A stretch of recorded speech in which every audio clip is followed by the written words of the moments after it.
Respeitosamente escrevo uma carta aberta à jornalista Miriam Leitão.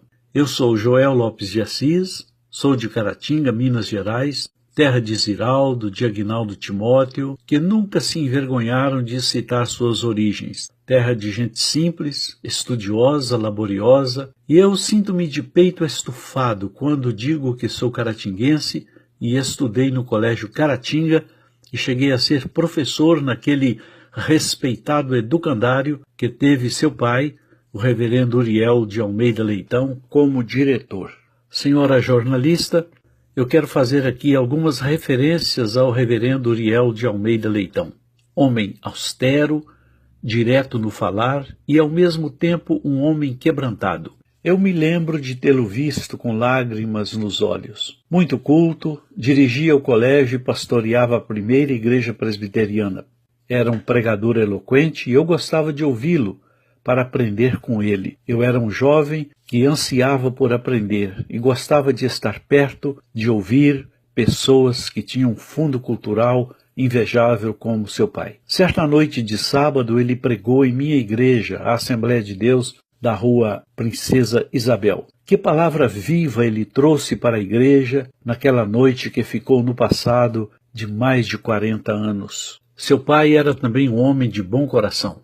No livro intitulado Testemunho de Fé, que ele escreveu a sua história, ele disse que no Monte Sinai, como era chamado um morro no final da ladeira Magano, na cidade de Garanhuns, em Pernambuco, ele fez uma oração assim, abro aspas, Senhor, dá-me a bênção de ser pastor de uma cidade onde possa ter um colégio que dê estudo aos pobres que querem estudar. Fecho aspas. Lembro-me de quando eu fazia o primeiro grau e tive que trancar minha matrícula durante um ano devido a dificuldades financeiras. No ano seguinte, quando renovei minha matrícula e ele soube do motivo de eu ter perdido um ano, ele falou comigo com aquele jeito de ser, direto em suas palavras. Abro aspas. Você devia ter falado comigo. Fecho aspas. Ele era um homem bom. Outro fato memorável que nunca esqueci foi quando a Assembleia de Deus começou a construção do seu templo da igreja na rua Princesa Isabel. Seu pai ofereceu o templo da igreja presbiteriana da rua Santa Cruz para que os assembleianos realizassem suas reuniões gratuitamente. Portanto, rendo aqui meus tributos à memória de seu pai, o reverendo Uriel de Almeida Leitão. Eu não poderia deixar de citar aqui sua distinta mãe, a senhora Mariana. Lembro-me dela, a dona Mariana, mulher e mãe exemplar. Um detalhe que nunca saiu de minha memória foi na cerimônia fúnebre de sua mãe, um de seus irmãos, ao fazer uso da palavra, disse que a mãe dele, e a sua, é claro, eu abro aspas, foi uma construtora de templos, fecho aspas. Agora quero falar sobre a distinta jornalista e gabaritada comentarista política e econômica, a senhora Miriam Leitão. Permita-me chamá-la de você. Tenho lembranças nos arquivos da memória a respeito de sua pessoa.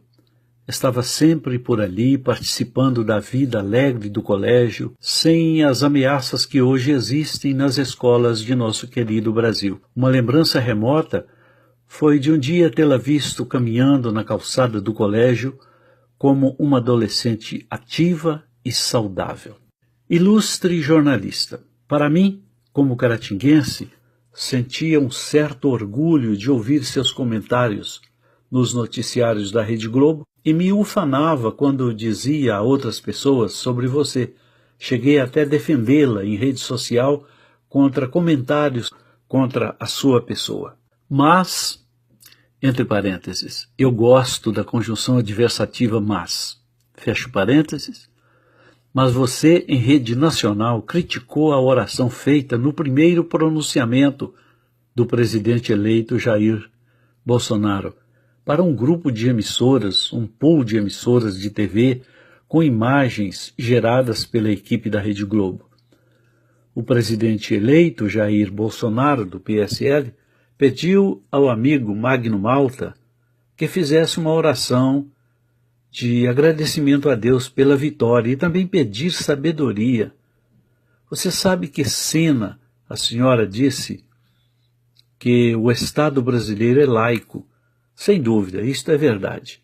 Mas o Estado não é contra a liberdade de expressão de qualquer cidadão brasileiro. Ademais, ele é o presidente eleito, que durante sua singular campanha usou como slogan palavras de Jesus: conhecereis a verdade e a verdade vos libertará. A ilustre jornalista disse que, abro aspas, aquilo cria um pouco de preocupação. O compromisso de um Estado laico é fundamental. É conquista da reforma protestante, inclusive. Separar Estado de Igreja é fundamental. Fecho aspas. A sua referência era a respeito da oração. Então, por que a senhora não comentou o fato de um candidato que não teve dinheiro para investir como os outros, foi esfaqueado, mas foi salvo da morte, fez sua campanha em casa, não compareceu a debates, não se achou nada contra ele como os investigados da Lava Jato? Sinceramente, minha ilustre conterrânea e sábia jornalista e comentarista, você não foi feliz ao se pronunciar a emissora que você trabalha. Por que não houve preocupação quando Jesus foi chamado de gay na Bahia? Por que não houve preocupação quando a esquerda disse que o primeiro ato do seu presidente, se fosse eleito, era soltar Lula, condenado pela justiça? E para terminar com os porquês, por que não houve preocupação sobre a possibilidade do Brasil se tornar um país como a Venezuela se tornou, vítima de um partido comunista que teve a coragem de, na oração do Pai Nosso, substituir a introdução da oração de Jesus por, abro aspas, Hugo Chávez que estás no céu, fecho aspas. Diga-se de passagem que nem a Globo criticou aqueles estúpidos afirmando que a Venezuela é um Estado laico. E a oração que foi feita no início do pronunciamento do presidente eleito foi simples, e eu vou destacar aqui apenas duas partes. A oração foi feita: Senhor meu Deus e meu Pai, neste momento nós te agradecemos, nós te somos agradecidos. A outra parte que eu destaco, para não ficar muito longo, foi lá no finalzinho, quando foi dito assim na oração: obrigado por essa hora de festa no Brasil e no mundo. Agradecemos em nome de Jesus, o Brasil acima de tudo e Deus acima de todos. Francamente, eu fiquei decepcionado e não me sinto satisfeito de estar ouvindo comentários negativos a respeito de sua atitude. Você é caratinguense, merecida, pessoa inteligente, sábia e que conquistou um lugar de audiência em todo o Brasil, mas sinto-me no dever de, francamente, abertamente, falar com você a respeito desse desagrado nacional que também foi o meu desagrado. Pastor Joel Lopes de Assis, sul da Flórida, início de novembro de 2018.